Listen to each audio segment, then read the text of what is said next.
네, 이제 행사 시간이 되어서요. 시작을 하도록 하겠습니다. 네, 안녕하십니까. 저는 오늘 사회를 맡은 한국기상산업기술원 R&D 기획실장 양시은입니다. 네, 바쁘신 와중에도 불구하고 참석해주신 모든 분들께 진심으로 감사의 말씀을 드리고요. 오늘 기상 R&D 데이는 기상 기술의 융합과 혁신이라는 주제로 진행될 예정인데요. 탄소 중립 기후변화 대응 시대에 우리 산업계에게 요구되는 역할은 무엇인지, 또 어떻게 하면 R&D를 통해서 이를 달성할 수 있는지를 오늘 세미나를 통해 함께 고민해보는 시간이 되기를 기대합니다. 오늘 일정 간단히 말씀드리도록 하겠습니다. 첫 번째 발표는 저희 기술원에서 추진 중인 기후변화 대응을 위한 사회문제 해결형 기상 R&D, 기획연구 추진 현황에 대해서 공유를 드릴 예정이고요.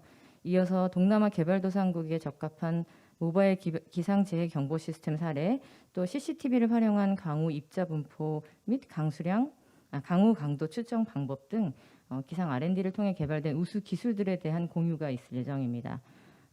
또한 오후 세션에는 기상, 임업, 농업 융합기술 세미나를 통해서 기상기술의 새로운 가능성을 모색해보는 시간을 가질 예정입니다. 저희 세미나 특별하게 다른 일정 없이 바로 발표를 시작하도록 하겠는데요. 첫 번째 발표는 앞서 말씀드린 대로 기후변화 대응을 위한 사회문제 해결형 기상 R&D 기획연구 추진 현황에 대해서 라온 넥스텝의 김현종 대표께서 발표해 주시겠습니다.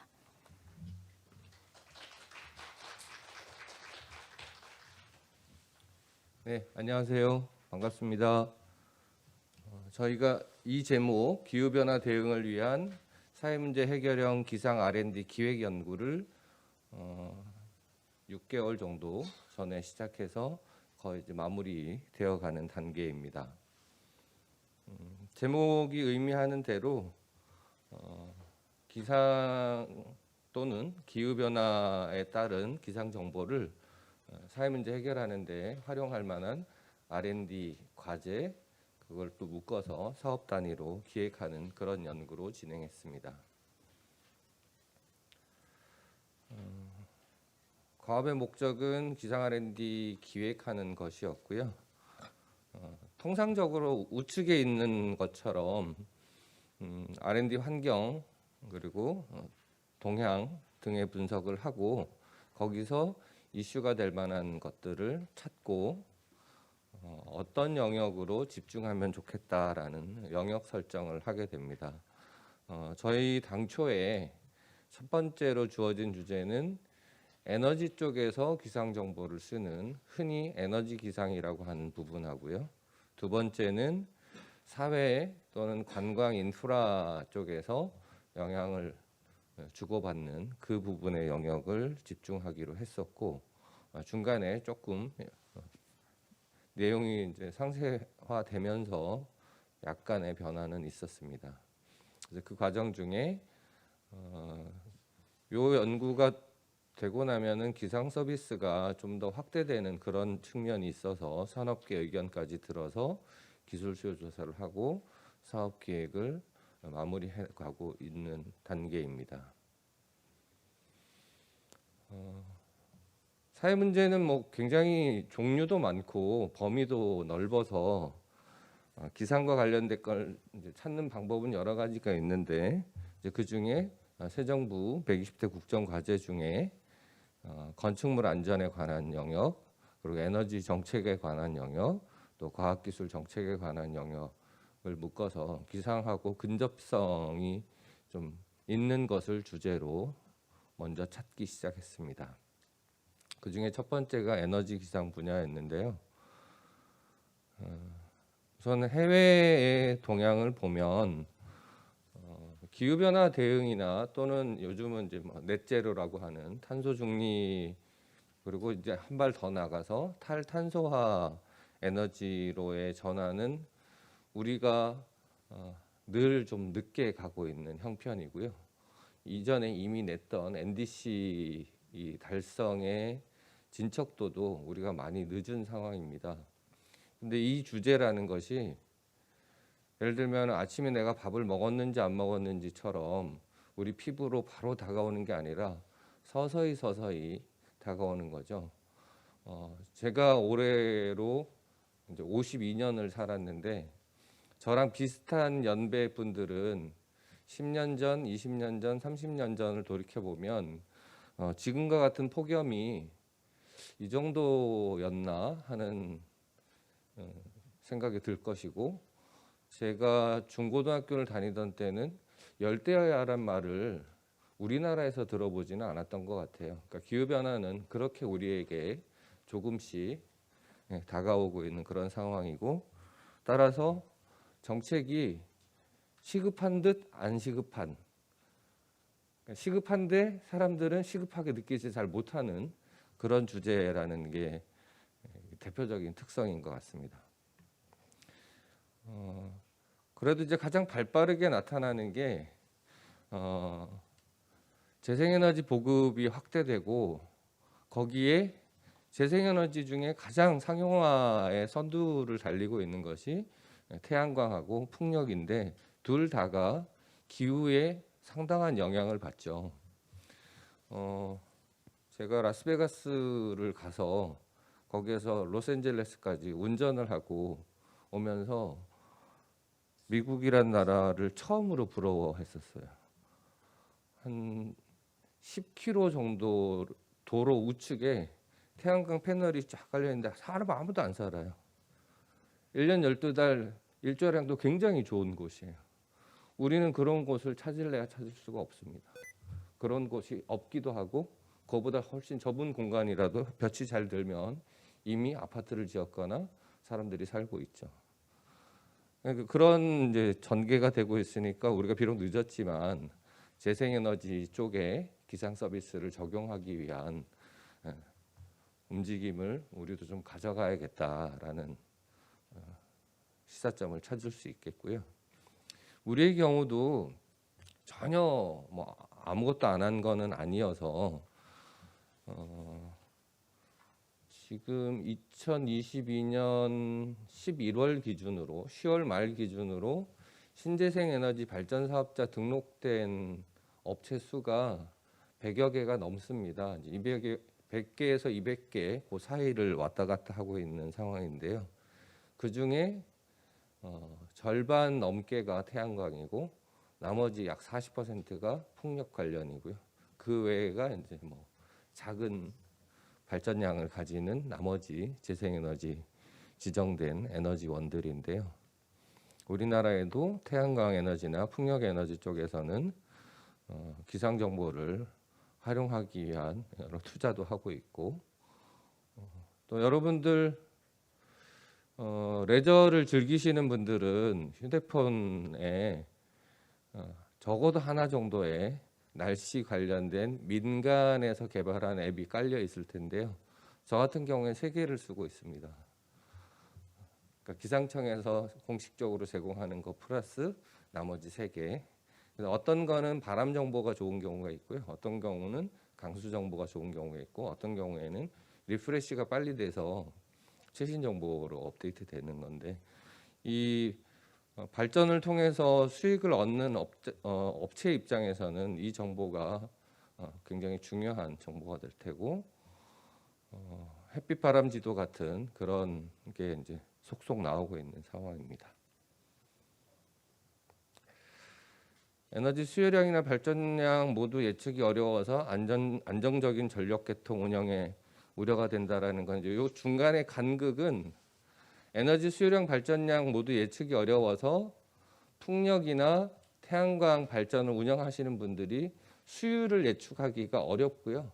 두 번째, 전력 계통의 안정적인 우려는 또 전력 계통 운영하는 자들이 이와 같은 상황을 충분히 고려해야 되는데, 우리는 아직은 스마트 그리드가 100% 완벽하게 도입된 상황이 아니다 보니까 과거에 아날로그 방식의 그리드 운영이 겸해져 있어서 개통의 어려움이 있고, 또 재생에너지의 발전량의 이 간헐성이 굉장히 크기 때문에 그 부분까지 더해지면은 더더욱이 수요량 예측의 중요성이 더 부각된다고 할 수 있겠습니다.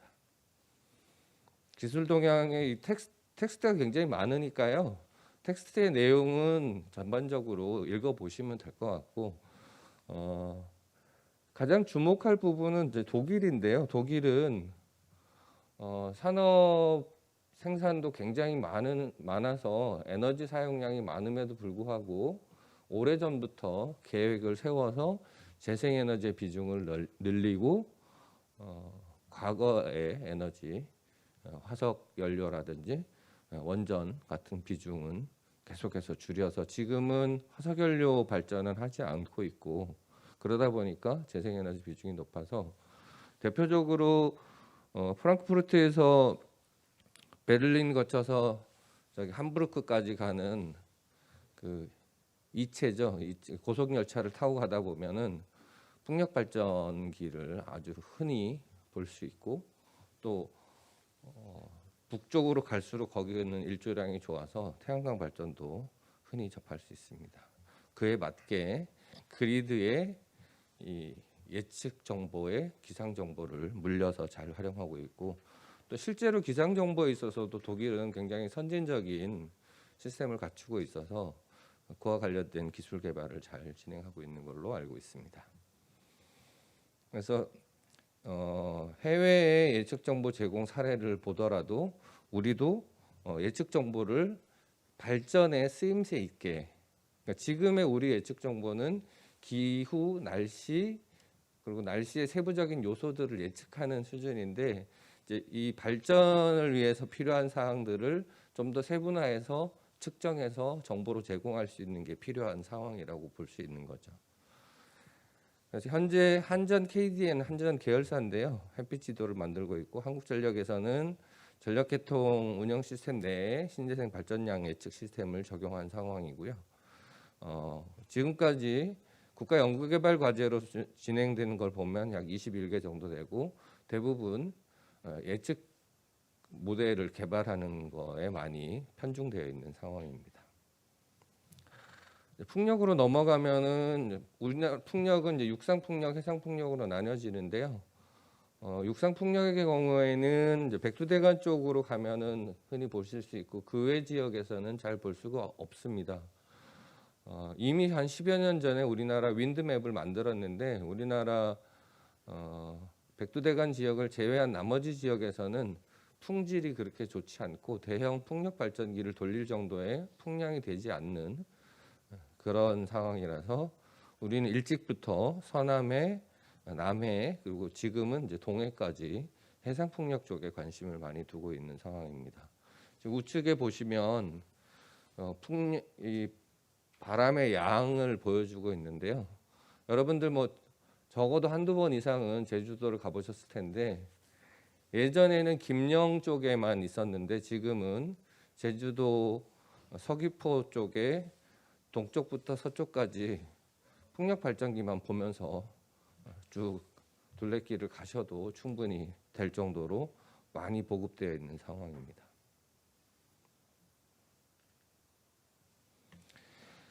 해외의 경우에는 10년 전에 에너지기술연구원에서 윈드맵을 만들 때까지만 하더라도 미국의 윈드 아틀라스는 예측 정보로 만드는 것이고, 우리나라 K 윈드맵의 경우에는 실측 정보로 만든 것인데요.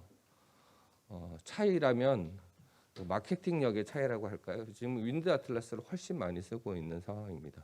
그리고 그 중에 가장 많이 쓰는 곳이 이 풍력 발전하는 쪽이고, 더구나 이제 해상 풍력의 경우에는 바람의 변화도 크고 연중에 바람의 양을 잘 측정하는 게 중요하기 때문에 그런 상황이고, 유럽의 중기예보센터에서는 실시간 풍속을 100m 높이에서 예측 정보를 제공하는데, 우리는 10년 전에 이미 만들어 놓은 상황이었다라는 거죠. 그때만 하더라도 그쪽은 그쪽대로 하고 기상청은 기상청대로 바람 예측을 했던 그런 상황이 이제 조금 연결되지 않은 게 아쉬운 거고요. 미국의 경우에는 이제 환경정보 시스템 쪽에서 그와 같은 정보를 제공하고 있는 상황입니다.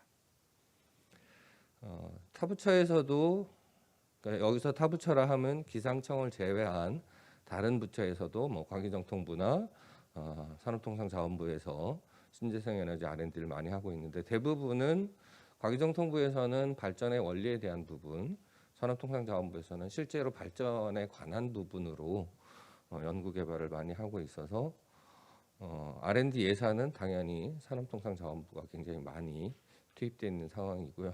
그런 결과로 풍력과 태양광의 상용화 정도 그리고 수익이 발생되는 정도는 굉장히 큰 상황입니다. 에너지 R&D, 신재생 에너지 R&D의 주요 키워드를 쭉 찾아보니까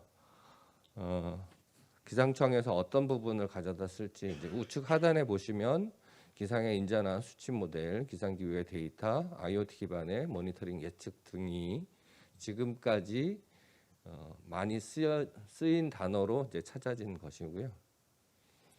저희가 이렇게 데이터라든지 데스크 리서치만 할 수는 없어서 에너지기술연구원을 비롯한 이쪽 분야에 연구하시는 분들 그리고 산업계에 종사하시는 분들을 모셔서 첫 번째는 기상 관측 데이터의 필요성 그리고 실제로 활용되는 정도 그리고 다른 부처에서 연구하고 있는 주제와 중복이 되는지 그리고 된다면 어떻게 회피할지 세 번째는 지금도 제공은 되고 있습니다.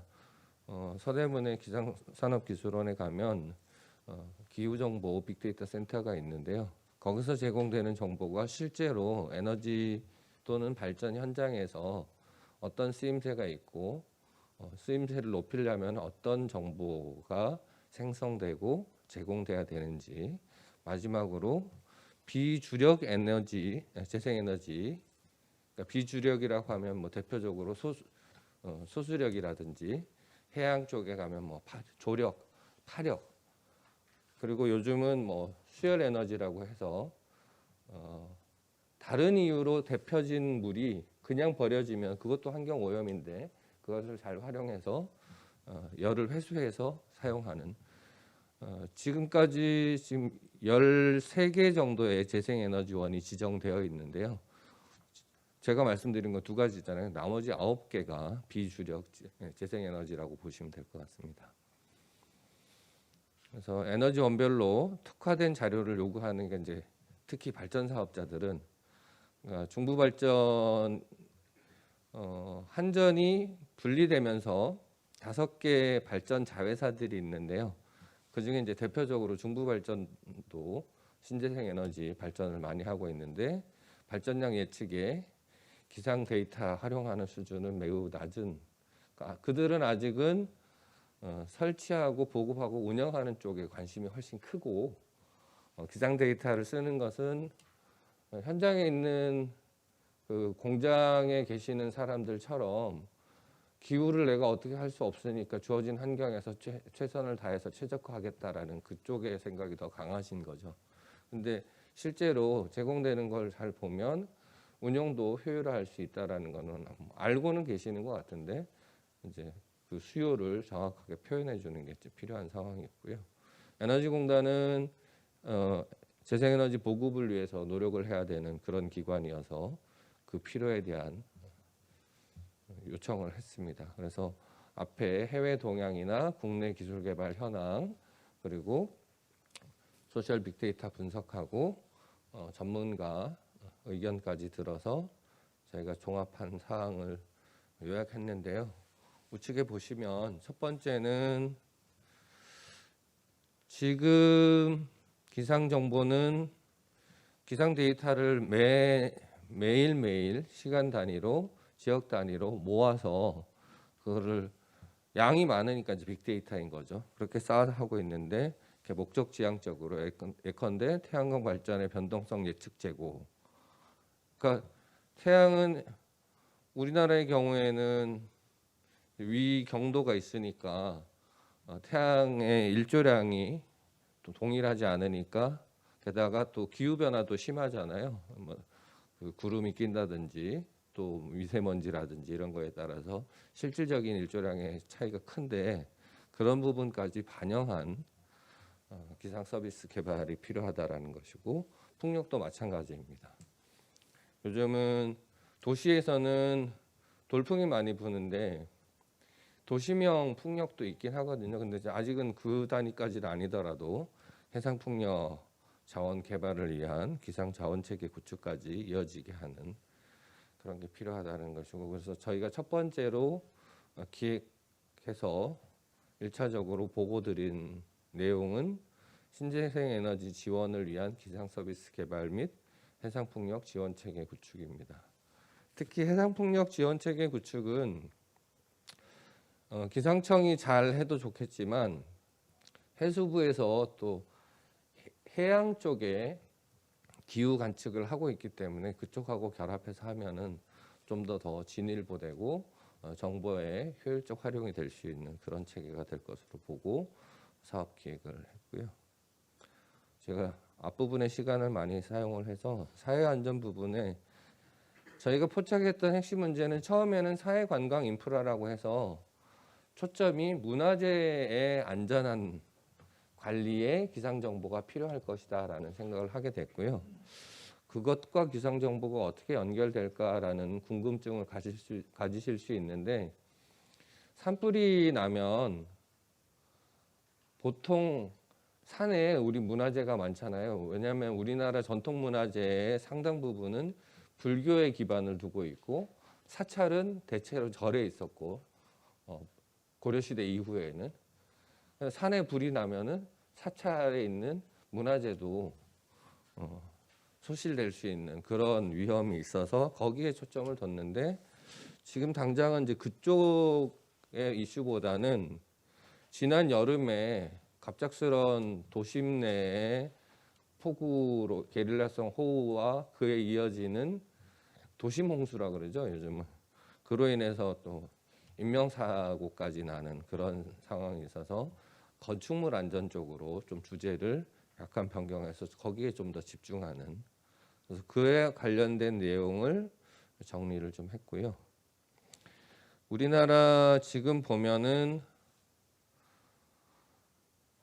그래도 먼저 많이 나아진 게 그 재해 영향 예보 기술 개발 사업이라는 게 있고, 그것이 산림청하고 기상청하고 공동으로 연구를 추진을 하면서 폭염이라든지 한파라든지 산불 등에 관련된 기상 정보의 쓰임새를 높이는 쪽으로 해왔는데요. 이제 좀 더 나가서 재난, 그리고 재난으로부터 건축물이 안전하게 관리될 수 있는 그런 상황으로, 특히 이 경우는 이 서비스가 잘 개발이 되면은 건축물의 인허가 및 안전관리의 1차 책임은 지자체에 있거든요.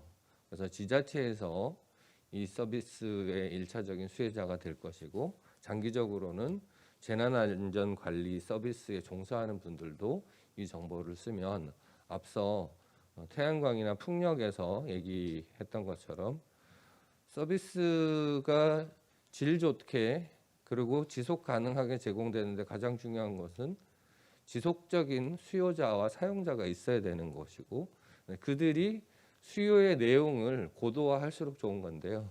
그런 측면이라고 해서 이 분야를 선택했다고 이해해 주시면 될 것 같고요.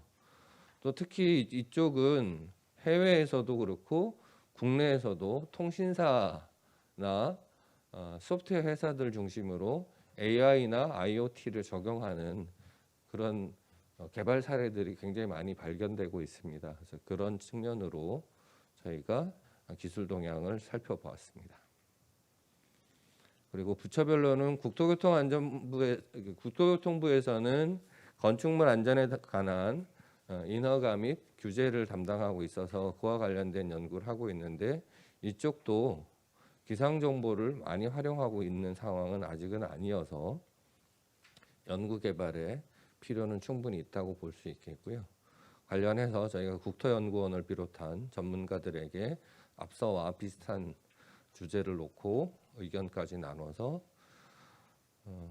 왼쪽에 보시면 SK텔레콤의 경우에는 두 가지를 다 할 수 있을 것 같아요. 하나는 기업의 사회적 책임을 다하는 측면으로 재난 정보를 제공도 하고, 또 한편으로는 그렇게 취득된 정보를 계속적으로 축적을 해서 예측까지 갈 수 있으면 또 다른 상용 서비스가 될 수 있는 측면도 된다고 하겠습니다. 그래서 저희가 현재까지는 건축물 안전성 제고를 위한 기상정보 수집 기술. 노후된 건물이 무너지는 것은 현상적으로는 그 내부에 있는 균열이라든지 잘 못 지었거나 아니면 사용된 소재가 원래 생각했던 내구성을 보여주지 못해서이지만, 그것을 촉진시키는 역할을 하는 것은 대부분이 기후적인 요인들입니다. 그런 부분이고요. 그래서 수집하고 생산하고 최종적으로 이제 예방까지 갈 수 있는 그런 서비스 개발을 하는 건데, 지금은 통신사나 몇몇 곳에서 정보 수집을 하고 있으니까 그들하고 연계해서 정보 수집의 요소라든지 그것이 예측에 쓰임새 있으려면 어떤 구조여야 되는지를 먼저 연구를 하고 장기적으로는 예측 예방에까지 이어질 수 있는 그런 연구 개발이 되도록 저희가 원래 이번 주쯤에 이 연구를 끝내야 되는데요. 저희가 좀 더 만족도를 높이기 위해서 한두 달 정도 더 연구를 해서 다음에 또 더 설명드릴 기회가 될 때는 좀 더 고개 끄덕이실 만한 연구 결과가 나오기를 기대하고 있고요. 그를 통해서 기상산업기술원에서는 연구개발 사업이 새롭게 기획이 되고, 이렇게 기획된 연구 결과가 민간 기상 서비스 사업자들이 잘 활용할 수 있는 그런 형태로 기술 이전까지 된다라면은 저희 회사가 보람을 느끼는 일입니다. 저희 회사는 분야에 관계없이 국가 연구개발 사업 기획하고 성과 분석하고 최종적으로 평가하는 데까지 하는 일을 하고 있는데요. 그래서 분야 지식은 굉장히 좀 부족하고요. 기획을 어떻게 해야 되는지는 잘 하고 있으니까 제가 여기 왔다 갔는데 회사 소개라도 해야 저 사람이 누군가 하실 테니까 경청해 주셔서 감사하고요. 혹시 질문이 있으시면 한 2분 정도만 받아서 짧고 명료하게 답변 드리겠습니다. 혹시 저쪽에 교수님이 오라고 해서 오신 분들 계시면 그중에 질문 한 분 하셔도 좋을 것 같고요.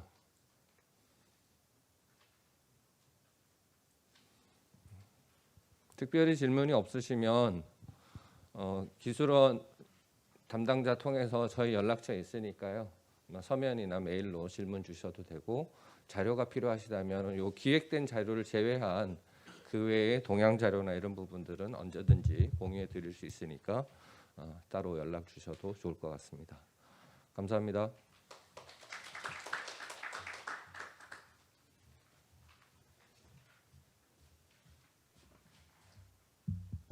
네, 대표님 발표 감사드립니다. 저희가 담당하고 있는 부서로서 많이 고생해 주시고 있고, 또 새로운 좀 그 기회를 모색하는 차원에서 잘 마무리를 지으려고 하고 있습니다. 네, 두 번째 발표를 그럼 이어가도록 하겠습니다. 두 번째 발표는 이화여자대학교 최용상 교수님께서 동남아 개발도상국에 적합한 모바일 기상재해 경보 시스템 개발 사례를 발표해 주시기로 하겠습니다. 큰 박수로 맞아주시기 바랍니다.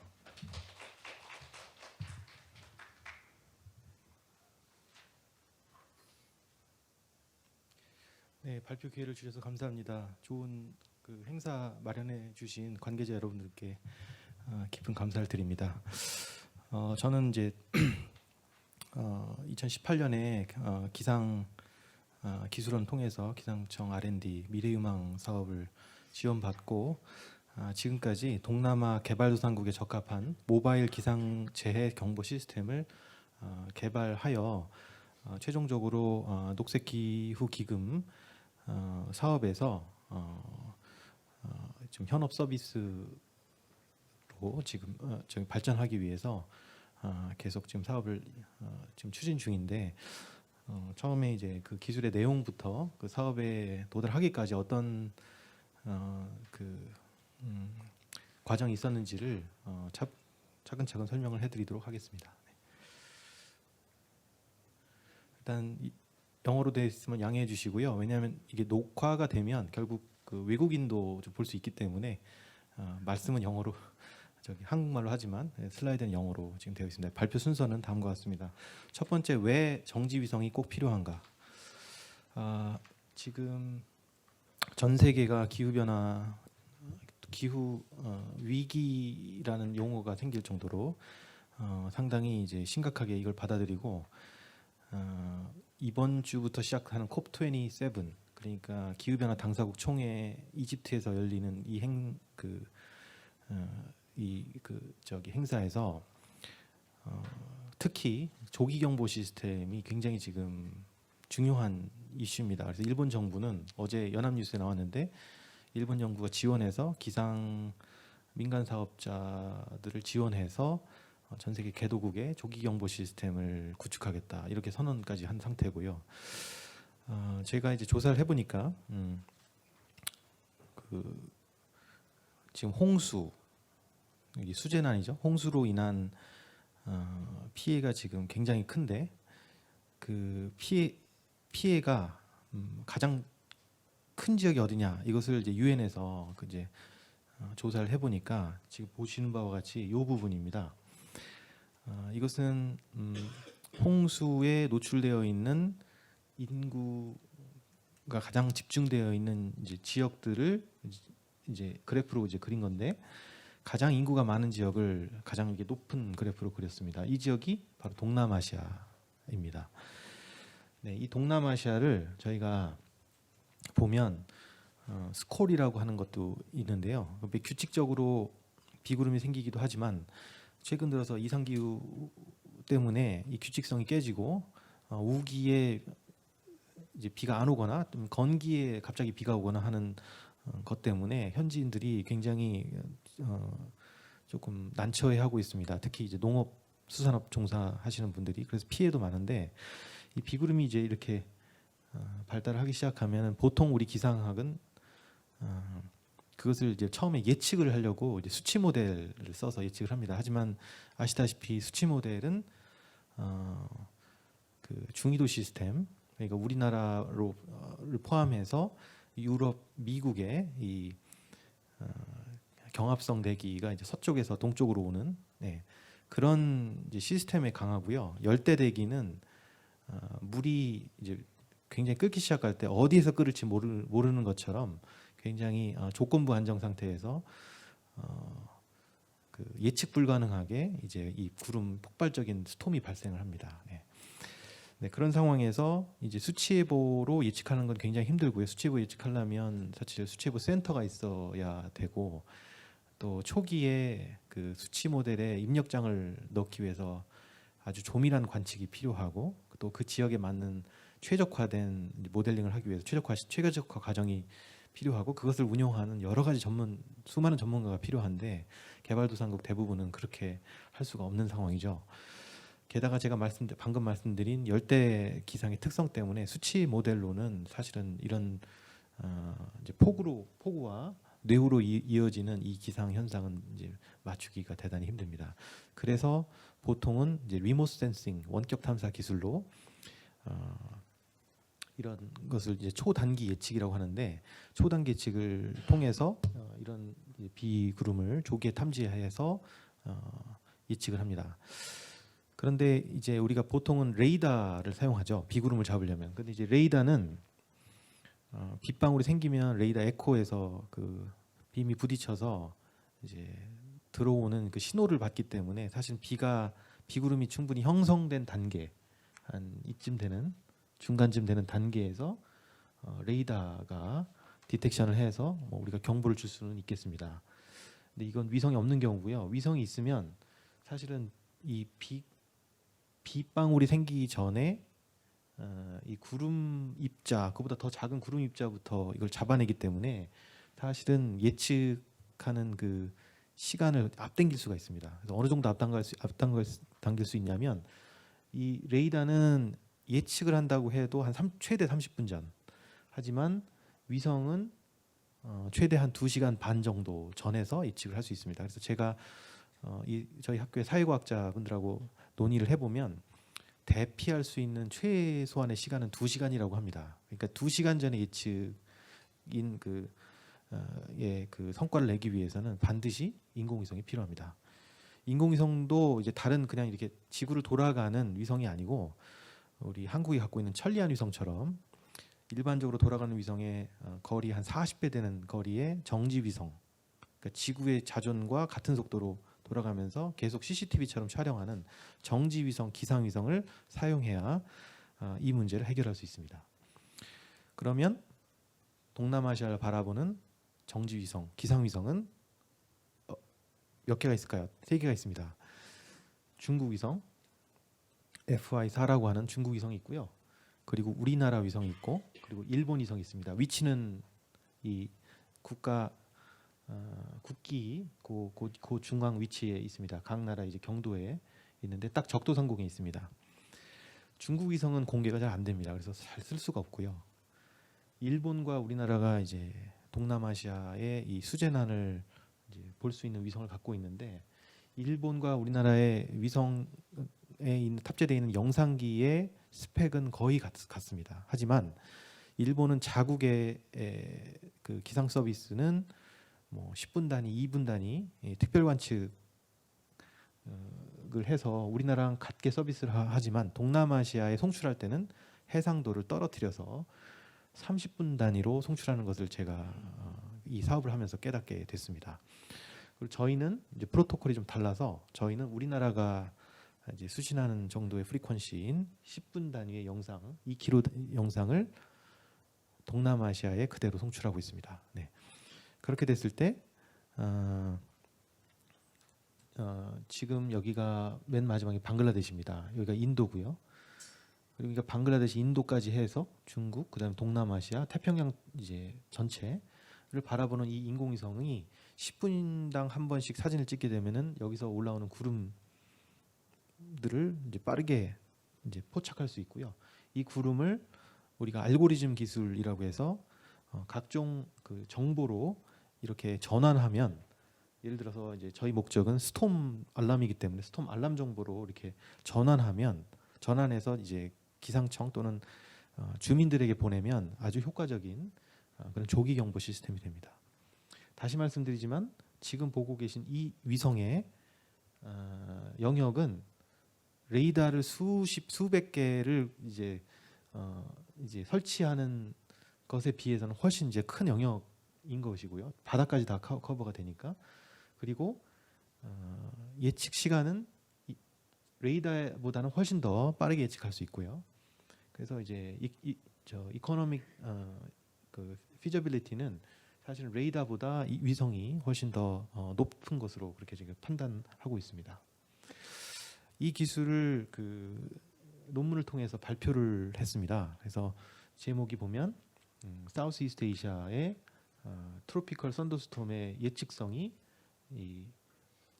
그 고해상도 정지 위성을 통해서 얼마나 당겨질 수 있는지를 이제 본 그 결과입니다.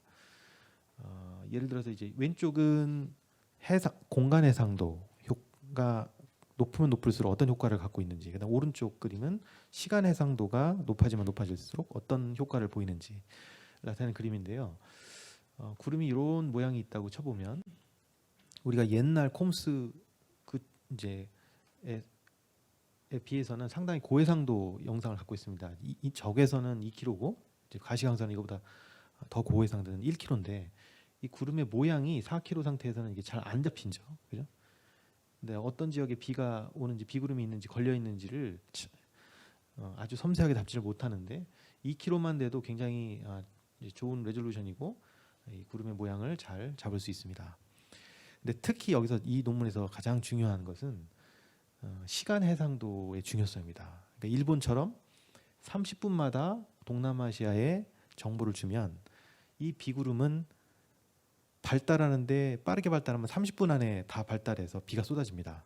그러면 30분당 한 장씩 찍는 사진을 가지고 한 장, 두 장, 그 두 장의 사진을 비교해서 비가 오겠다, 어디 비가 오겠다라고 예측할 수는 없는 그런 정도이고요.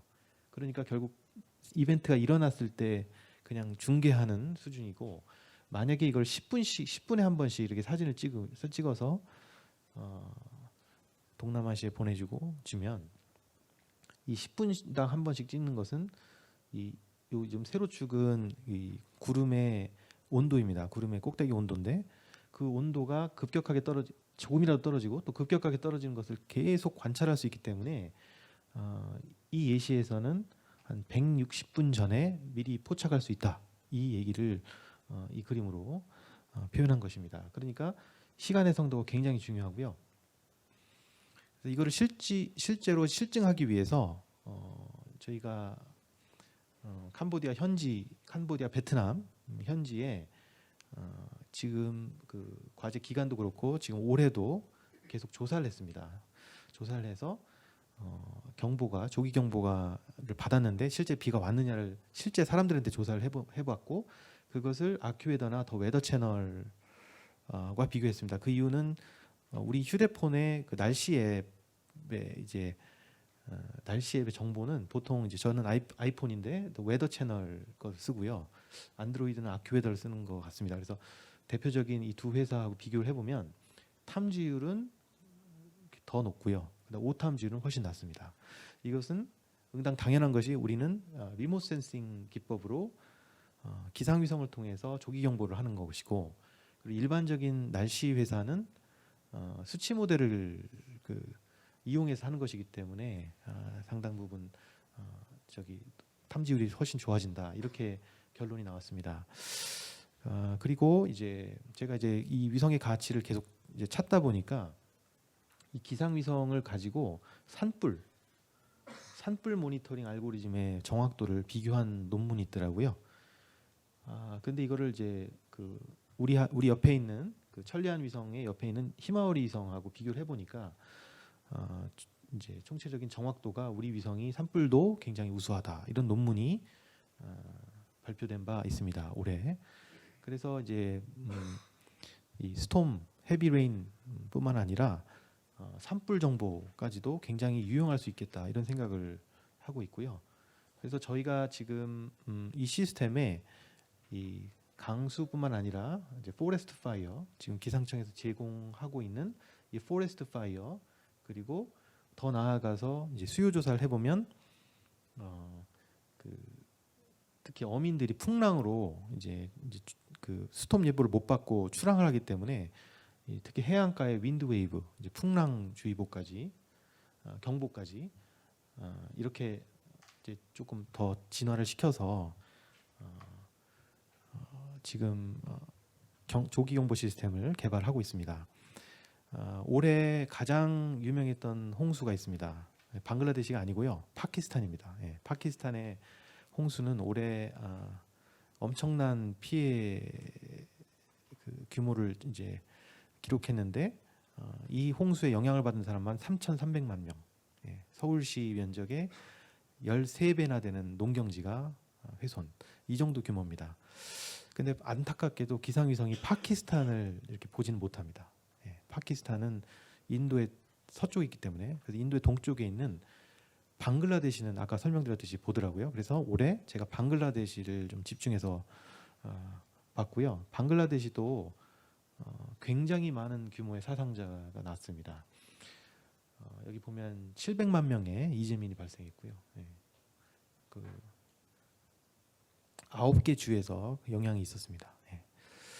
농경지는 그 축구장 한 8만 개 정도 되는 크기의 면적이 이제 훼손이 됐고요. 그래서 어마어마한 사실은 피해를 받았는데 이 방글라데시가 이 천리안 위성에 모서리 있다 하더라도 이 방글라데시를 집중적으로 이제 보면 꽤 높은 해상도로 그 스톰을 예측할 수 있었습니다.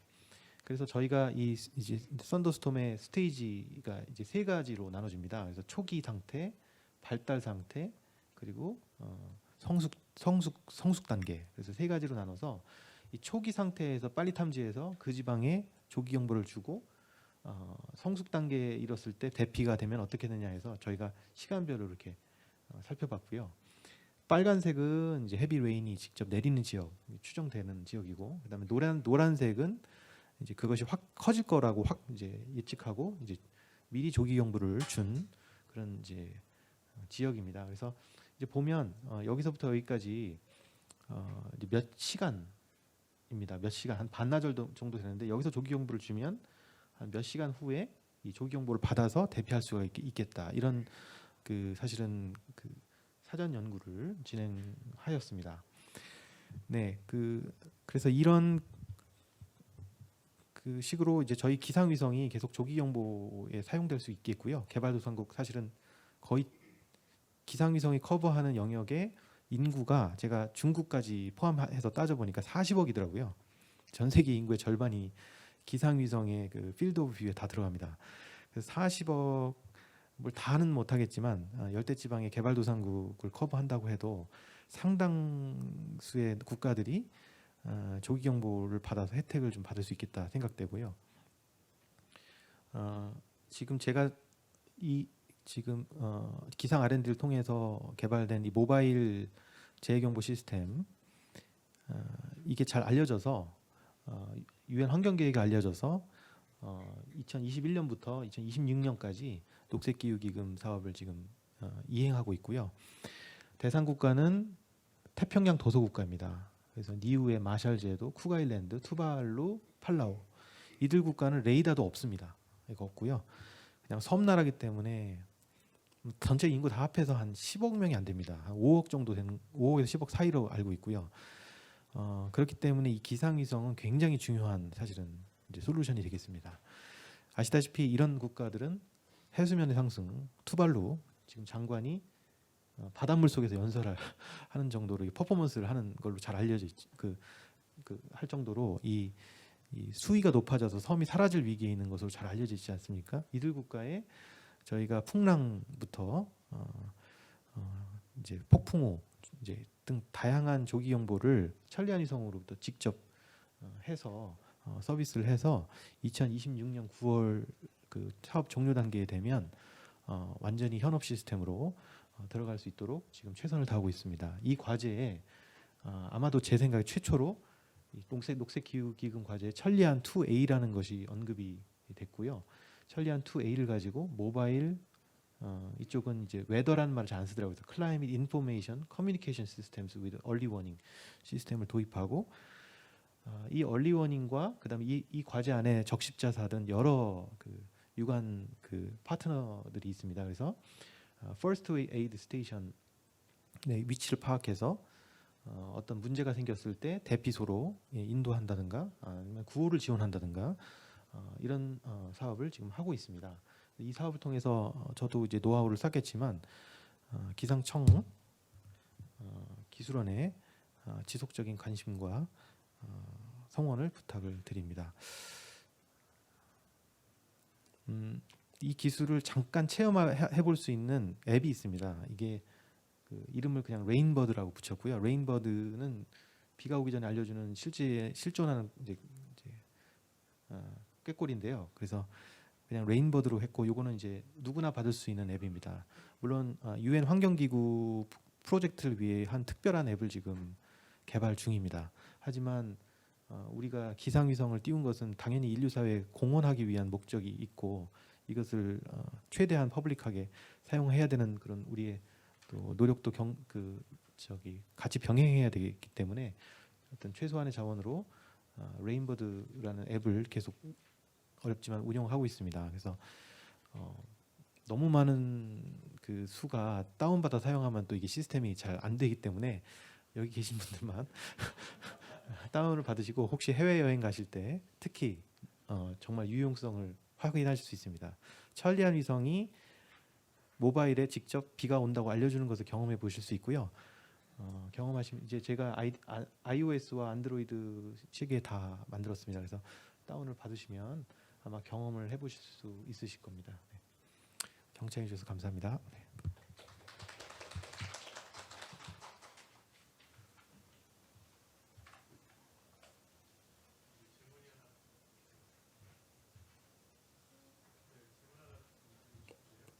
네. 네네. 그 보통 지금 사용하신 거는 이제 새틀라이트 한 그 데이터만 가지고 사용을 하신 건지, 아니면 만약에 추가적으로 뭐 다른 데이터와 이렇게 좀 다른 빅데이터랑 연계해서 추가적으로 해서 좀 더 세밀하게 할 수 있는 어떤 그런 것들이 있는지 좀 궁금합니다. 네. 그럴 계획이 앞도 있는지 앞으로 있습니다. 예. 당연히 위성 정보만 사용하면 안 되고요. 위성과 지리 정보 이런 것들을 다시 병합하고 그 다음에 가급적이면 이제 전통적인 방식이거든요. 이게 근데 인공지능 기법 같은 게 활용되면 사실 정확도가 더 올라가기 때문에 계속 이 틀은 갖춰져 있는데 그 안에 이제 정보의 정확성을 올리는 그런 기술에 지금 사실 매진하고 있습니다. 그래서 말씀해주신 대로 회의가 끝나고 잠시 시간이 되시면 조금 더 자세하게 설명을 좀 제가 드리겠습니다. 감사합니다.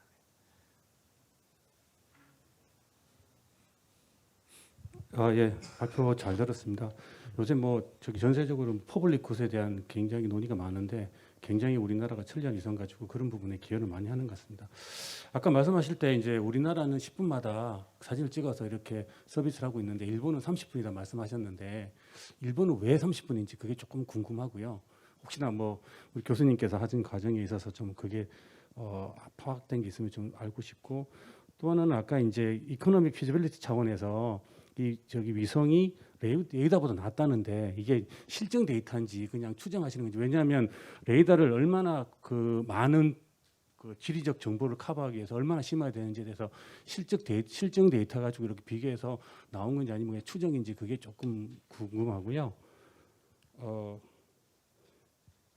아주 마지막으로 산불을 어떻게 제가 좀 궁금해가지고 아까 위성으로 이렇게 찍을 때는 리모트 센싱으로 이렇게 구름을 잡으면 되는데 산불은 어떤 식으로 잡는지가 조금 딱 이해가 안 돼서 그것도 간단하게 설명해 주시면 되게 감사하겠습니다. 네. 시간 괜찮으시죠? 첫 번째 질문 일본이 우리나라보다 발사가 한 2년인가 3년인가 좀 빠릅니다. 당시에 아마 통신 무슨 수요 뭐 이런 기술 그런 것 때문에 뭔가 나름 프로토콜을 좀 정한 것 같아요. 그러니까 이제 자국 내 들어오는 이제 정보는 가장 고해상도로 하고 그다음에 나중에 이제 해외로 송출할 때는 좀 레졸루션을 적게 했는데 그게 어떤 이유인지는 정확히는 모르겠지만 제가 저희보다 한 2, 3년 빠른 시점에서는 그렇게 판단한 것 같습니다. 국가적 차원에서. 그다음에 그게 이제 정확한 답변은 아닙니다. 왜냐하면 저도 거기까지밖에는 알 수가 없었고요. 네, 오재호 교수님께서 더 아실 것 같습니다. 예. 네. 지금 발표하시고 한 것들은 제가 죄송합니다. 조금 비판하는 식으로 이야기해서 프로바이더 입장에서 공급자 입장에서 지금 이야기를 하고 계십니다. 그런데 동남아에 가보면 아무리 공급을 해도 받아들이지를 못해요. 아마 그래서 일본에서 30분 하는 거는 그 수요자 입장에서 그 고려한 게 아닌가 저는 그런 생각입니다. 네. 우리가 예를 들어서 굉장히 하이 리솔루션으로 정보를 때려도 거기서 못 받습니다. 주는 입장에서는 굉장히 상세한 게 좋지만 못 받으면 안 준 거와 똑같거든요. 그래서 그런 점이 고려된 게 아닌가. 맞습니다. 예, 그럴 수 있습니다.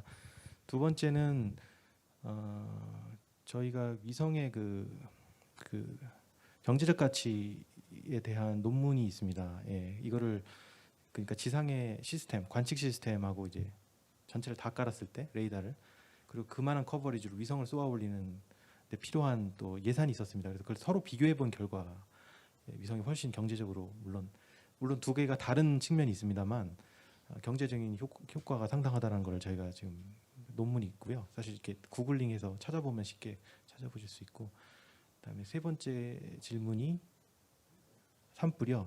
산불은 산불의 뜨거운 열기 그게 이제 구름이 있으면은 못 잡고요. 구름이 거친 상태에서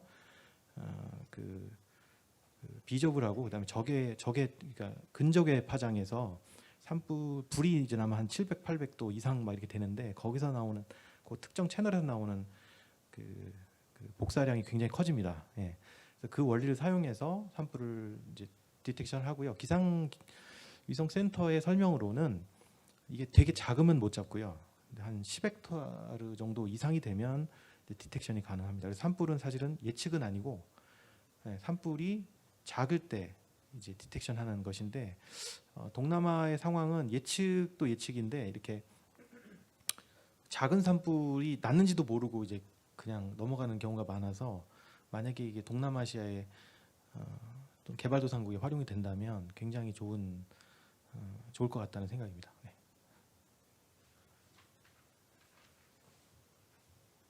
질문이 저기